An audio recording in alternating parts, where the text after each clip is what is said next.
अमरीकी अखबार का बताना है कि जासूसी के इस्राएली निज़ाम से पाकिस्तान समेत कई ममालिक की शख्सियात के फ़ोन हैक किए गए। अमरीकी अखबार ने इंकशाफ किया है कि वज़ीर-ए-आज़म इमरान खान का पुराना नंबर भी हैक करने की कोशिश की गई थी। भारत में अपोजिशन लीडर राहुल गांधी के फ़ोन की भी हैकिंग की गई। अमरीकी अखबार के मुताबिक भारतीय हुकूमत के पास जासूसी, निगरानी और डिकोड करने की सलाहियत है। भारत में इसराइली जासूसी निज़ाम पेगासस के जरिए हैकिंग की जाती है। भारत समेत 10 ममालिक इसराइली कंपनी के क्लाइंट हैं, ये भी बताया गया है। अमरीकी अखबार की जानिब से इंकशाफ किया गया है।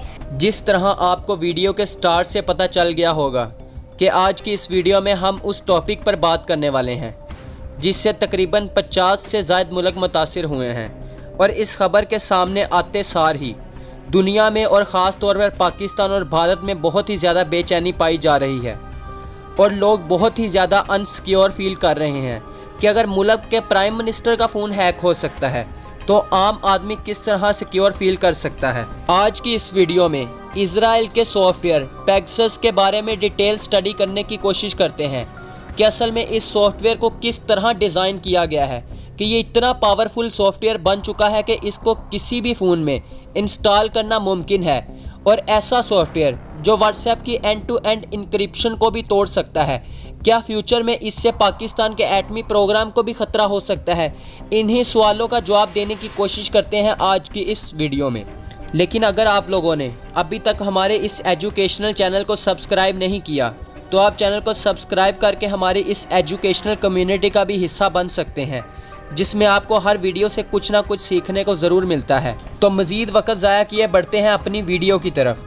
अगर बात की जाए इसराइली सॉफ्टवेयर पेगासस की तो ये बहुत ही एडवांस स्पाईवेयर है। स्पाईवेयर मेलवेयर की एक किस्म है। अगर आसान अल्फाज में बात की जाए तो मेलवेयर का मतलब नुकसान पहुंचाने वाला सॉफ्टवेयर। मेलवेयर की बात की जाए तो मेलवेयर बहुत सी किस्म के होते हैं। मिसाल के तौर पर रैंसमवेयर भी एक किस्म का मेलवेयर है। रैंसमवेयर किसी भी कंप्यूटर या मोबाइल को हाईजैक करने के बाद कंप्यूटर की फाइल्स में एंटर हो जाता है और इस तरह इस कंप्यूटर फाइल और मोबाइल में मौजूद तमाम चीज़ों को उस आदमी के कंप्यूटर के साथ अटैच कर देता है जिसने ये सॉफ्टवेयर बनाया है। तो इस तरह अगर वो शख्स जिसके मोबाइल में ये सॉफ्टवेयर इंस्टॉल होता है, इसमें वो शख्स किसी को भी टेक्स्ट भी करता है तो वो भी हैकर के कंप्यूटर में दिखना शुरू हो जाता है। इस तरह इसराइल का ये सॉफ्टवेयर एक स्पाईवेयर है, यानी जासूसी करने वाला सॉफ्टवेयर है, और इस स्पाईवेयर सॉफ्टवेयर को इसराइल की एक बहुत ही मशहूर कंपनी NSO ने बनाया है, और ये कंपनी ये दावा करती है कि इनका स्पाईवेयर सॉफ्टवेयर पूरी दुनिया का बेहतरीन जासूसी करने वाला सॉफ्टवेयर है जिसकी मदद से किसी भी इंसान का फ़ोन हैक हो सकता है, और फ़ोन के हैक होते सार ही इस इंसान की व्हाट्सएप चैट से लेकर तमाम सोशल मीडिया ऐप्स की एक्टिविटी रिकॉर्ड होना शुरू हो जाती है। अब आप लोगों के जहन में ये बात भी आ सकती है कि इन्होंने किस तरह इतना पावरफुल सॉफ्टवेयर डेवलप कर लिया है जो पूरे सोशल ऐप्स और हत्ता के एंड टू एंड इंक्रिप्शन को भी ख़त्म कर देता है। तो इसका जवाब है कि इन्होंने मैथमेटिक्स की एक ऐसी इक्वेशन को हल कर लिया है जिसको तकरीबन 100 साल से ज़ायद वक्त से भी अभी तक कोई हल नहीं कर पाया था, और इस इक्वेशन के सॉल्व होने के बाद अब दुनिया का पूरा बैंकिंग सिस्टम भी क्रैक हो सकता है, और हो सकता है कि आपको बहुत ही जल्द ऐसा कोई वाक़या होता हुआ भी नज़र आए। तो यहाँ सवाल ये पैदा होता है कि इसराइल का NSO ग्रुप ये सॉफ्टवेयर बेचता कैसे है? क्या इनको कोई अदारा या ह्यूमन राइट कमीशन इनको ये नहीं कहता कि आप किसी की जासूसी कैसे कर सकते हैं, और इनको कोई ह्यूमन राइट का कोई इशू नहीं आता? तो ऐसा बिल्कुल भी नहीं है, इनको भी ह्यूमन राइट के इशू आते हैं। इसीलिए इन्होंने अपनी ऑफिशियल वेबसाइट पर मेंशन किया है कि हमारा मकसद आम लोगों की या पॉलिटिकल पर्पसेस के लिए लोगों की निगरानी करना नहीं है, बल्कि ये लोग क्लेम करते हैं कि हम बुनियादी तौर पर ग्लोबल सिक्योरिटी और स्टेबिलिटी पर फोकस करते हैं, और हम जितने भी हैकिंग सॉफ्टवेयर बनाते हैं इनका मकसद दहशतगर्दों और क्रिमिनल की निगरानी करके दुनिया में क्राइम को कम करने में मदद करना है। और ये लोग क्लेम करते हैं कि हम सिर्फ गवर्नमेंट्स को ही ये सॉफ्टवेयर बेचते हैं जो किसी दहशतगर्द गिरोह या क्रिमिनल गैंग का पीछा कर रहे होते हैं, और इस बात में काफ़ी हद तक सच्चाई भी है। इस सॉफ्टवेयर की वजह से पिछले कई सालों में दहशतगर्दों के मोबाइल फ़ोन्स को हैक करके बहुत से दहशतगर्द हमले भी रोके गए हैं, और इस तरह कई क्राइम याफ्ता लोगों को भी इस सॉफ्टवेयर का इस्तेमाल करके पकड़ा गया है। तो अब ये सवाल पैदा होता है कि अब तक इसका इस्तेमाल सिर्फ इन्हीं कामों के लिए हुआ है? तो इसका जवाब है नहीं, क्योंकि पेगासस अपने आप में ही बहुत ही ताकतवर सॉफ्टवेयर है जिसकी मदद से आप किसी की भी निगरानी कर सकते हैं, किसी का भी फ़ोन हैक करके इसकी सारी पर्सनल इंफॉर्मेशन निकाल सकते हैं। जब मुख्तलिफ हुकूमतों ने इस सॉफ्टवेयर को ख़रीदा तो वो ना सिर्फ इस सॉफ्टवेयर का इस्तेमाल दहशतगर्दों के खिलाफ करती थी, बल्कि इसका इस्तेमाल वो अपने पॉलिटिकल बेनिफिट्स के लिए भी करने लगी। और इस तरह हुकूमतें अपनी अपोजिशन लीडर्स और अहम शख्सियात का फ़ोन हैक करके इसकी इंफॉर्मेशन का इस्तेमाल अपने फ़ायदे के लिए करना शुरू हो गई।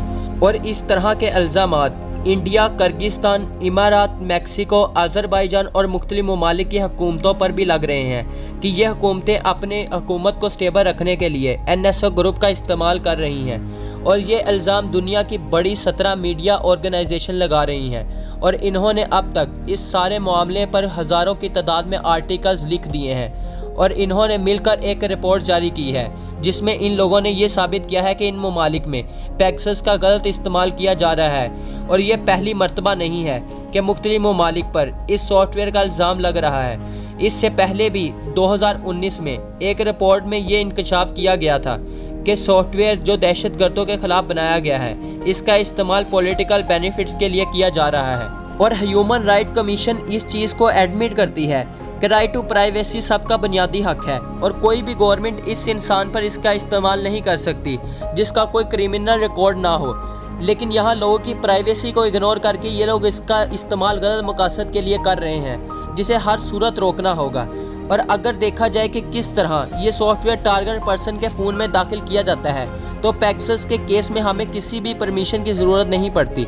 बस एक फ़ोन कॉल से ये टारगेट पर्सन के फ़ोन में इंस्टॉल हो जाता है और इसके बाद कॉल हिस्ट्री से वो नंबर खुद ब खुद डिलीट हो जाता है, जिसके बाद बहुत से लोगों ने इसको इल्लीगल करार दिया है और कहा है कि हैकिंग के ज़मरे में आता है। और ये एक क्राइम है जिसकी वजह से NSO ग्रुप पर बहुत ही ज़्यादा प्रेशर बढ़ता जा रहा है। अथॉरिटीज़ अब NSO ग्रुप से ये डिमांड कर रही हैं कि NSO ग्रुप इस चीज़ को पब्लिक करे कि इसने किस किस को ये सॉफ्टवेयर बेचा है और किन लोगों को फ़ोन इसके ज़रिए हैक किया गया है।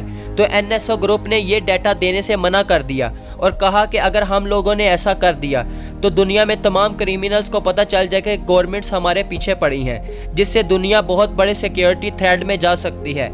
इस तरह दहशतगर्दों की निगरानी के लिए इस्तेमाल होने वाला ये सॉफ्टवेयर आजकल गलत मकसद के लिए इस्तेमाल किया जा रहा है और इनको कोई ऐसा मैकेनिज्म डेवलप करना पड़ेगा जिससे इसका गलत इस्तेमाल ना हो सके। उम्मीद करता हूँ दोस्तों आज की इस वीडियो से भी आपको बहुत कुछ सीखने को मिला होगा। और अगर आप लोगों को मेरा काम पसंद आता है तो आप चैनल को सब्सक्राइब करके मेरे काम को सपोर्ट भी कर सकते हैं। तब तक के लिए अल्लाह हाफिज़।